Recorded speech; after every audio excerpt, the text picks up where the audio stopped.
Nah, kali ini kami membahas berdiskusi tentang energi fosil dengan adanya 3 pertanyaan yang dari mana sumber energi itu, kemudian siapa yang terdampak dalam proses produksinya, kemudian satu lagi apa dampak lingkungannya. Nah, untuk dari mana sumber energi itu kami diskusikan bahwa sumber energi fosil itu berasal dari hewan-hewan yang lama mati, yang sudah sampai beribu tahun atau berabad-abad tahun atau lebih lama lagi.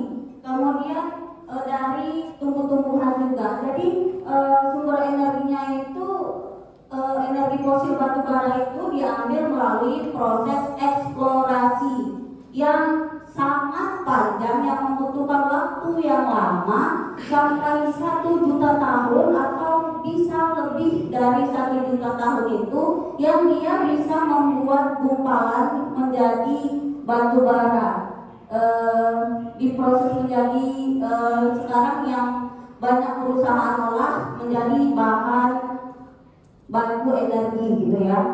Kemudian siapa yang terdampak dalam proses produksi energi fosil itu? Nah, jadi di sini kami mencakup dalam 2 dampak. Dampak yang positif ada kami buat, kemudian ada juga dampak negatifnya. Nah, dampak yang positif di sini kami kategorikan, kami kasih bawah, yaitu mereka yang mendapatkan dampak positif dari produksi itu adalah pengusaha. Jadi pengusaha tambang ini yang memang banyak memperoleh dampak. Mereka bisa menjadi kaya dengan tambang dari fosil itu. Mereka jual ke perusahaan, dan perusahaan juga bisa menjadi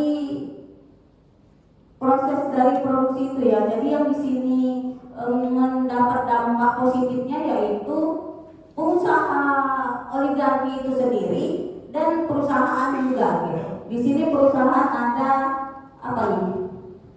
Isam, aku nggak tahu, nanti mungkin apa gitu ya, jelaskan. Aku kurang ngerti nih di perusahaannya ini perusahaan apa aja. Tetapi di sini Haji Isam ya, kontrak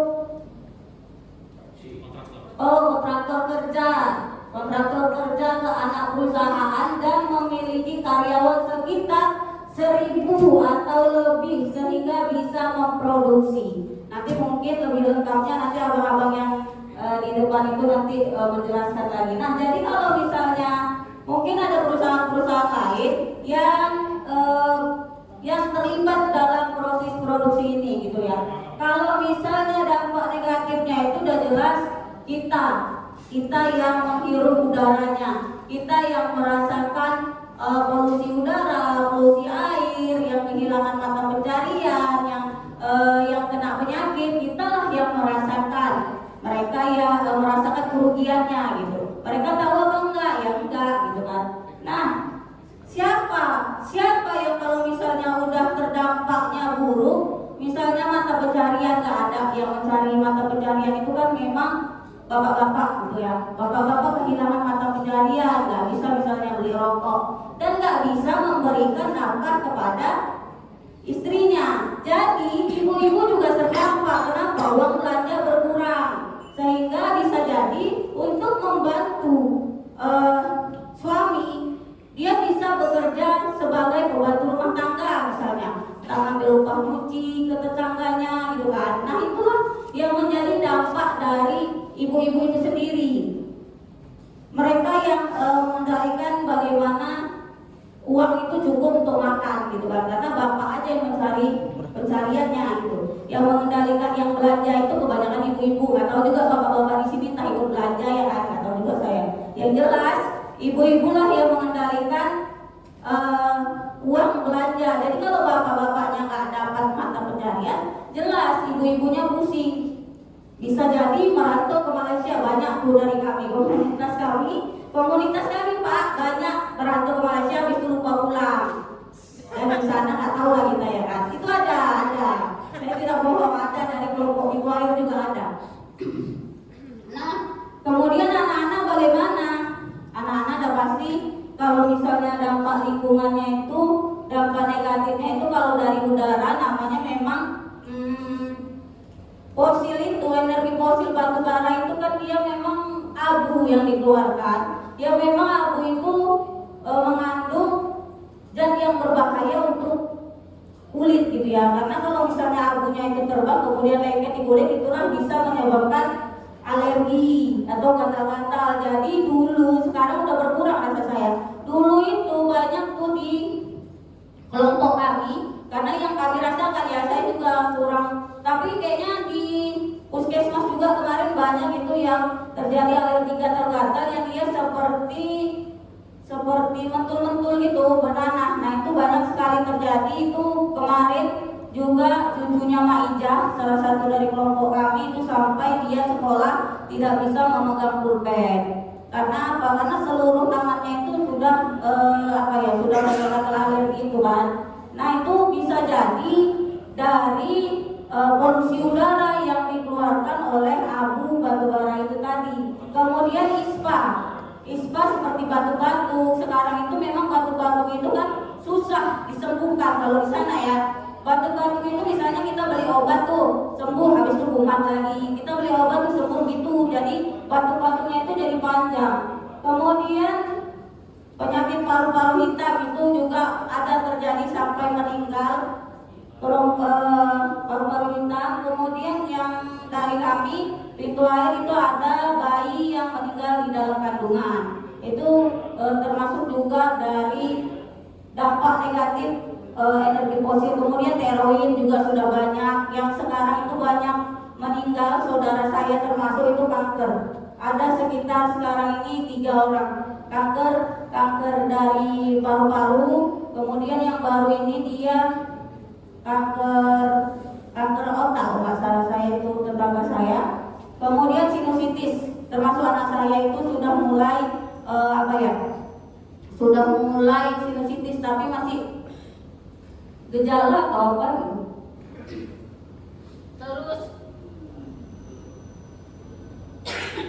dampak lingkungan.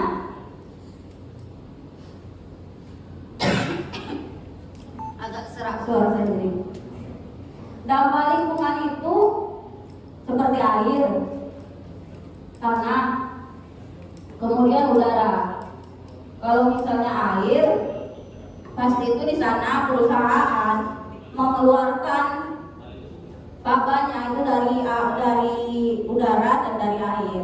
Yang dari airnya itu mereka mengeluarkan langsung ke laut, sehingga nelayan-nelayan itu kehilangan mata pencarian. Artinya biota laut itu kayak ikan itu udah susah didapat, kemudian udang juga susah didapat gitu. Kemudian untuk dampak tanahnya, petani sekarang itu petani sekarang itu susah sih kalau menurut saya, karena mereka itu sekarang kalau misalnya mau nanam padi harus disiram dengan gelumit untuk mengatur zat keasaman. Kalau dulu itu petani tidak menggunakan gelumit, itu dibajak, ditanam. Kalau sekarang kalau tidak pakai gelumit itu padi akan merah. Padinya merah. Makanya sekarang banyak petani itu menggunakan gelumit karena katanya mengatur zat keasaman dari tanah itu sendiri. Kemudian hama penyakit sekarang itu susah untuk dibasmi. Jadi petani itu banyak menggunakan pestisida untuk membasmi hama. Jadi kan mereka itu banyak modal, padahal hasil juga segitu aja gitu. Sehingga apa? Memang kalau hasilnya sih sama seperti dulu, misalnya 5 ton 12 ranting itu bisa sampai 4 ton misalnya. Tetapi modal lebih banyak. Sehingga apa? Kalau diperkirakan untuk bayar kada sih. Kalau dulu kan untungnya itu pribadi orang tua saya, kalau dulu panen itu bisa renovasi rumah. Sekarang ya untuk makan aja, makan sebulan atau 2 bulan gitu. Lebihnya kalau ada pencarian hutang gitu kan. Kalau ada yang hutangin, kalau ada cari mekar, mana tahu bisa hutang. Nah kemudian ya udara tadi, yaitu penyakit anak-anak ya, penyakit pada anak-anak, penyakit pada masyarakatnya begitu. Mungkin itu aja, nanti ada tambahan dari abang-abang di depan atau Pak Ustadz juga. Sekian dari saya. Assalamualaikum warahmatullahi wabarakatuh.